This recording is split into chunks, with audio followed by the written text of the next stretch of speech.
Europe 1 6h04, c'est la première étape de sa tournée en Afrique. Emmanuel Macron arrive ce soir à Libreville, au Gabon. Oui, le président de la République participe demain à un sommet sur la préservation des forêts du fleuve Congo. C'est en tout cas ce qui est indiqué sur l'agenda de l'Elysée. Arthur Delaborde, vous suivez ce déplacement pour Europe 1.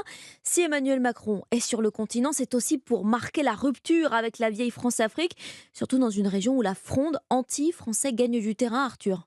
Oui, pas de grand discours prévu sur sa stratégie en Afrique lors de cette tournée, sans doute pour ne pas donner l'impression de privilégier un pays plutôt qu'un autre. C'est depuis l'Elysée qu'Emmanuel Macron a annoncé avant-hier les orientations de sa politique sur le continent.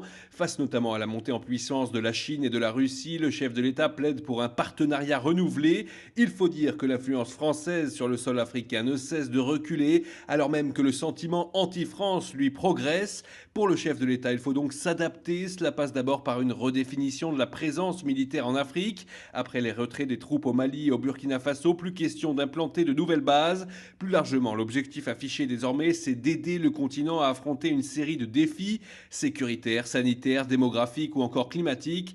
Cela commence donc à Libreville, après un dîner ce soir avec le président gabonais Ali Bongo. Emmanuel Macron co-présidera demain un sommet qui vise à mieux protéger le bassin forestier du fleuve Congo, considéré comme l'un des principaux poumons de la planète. Arthur Delaborde, envoyé spécial d'Europe 1 au Gabon. Le président de la République ira ensuite en Angola, au Congo, Brazzaville, puis en République démocratique du Congo.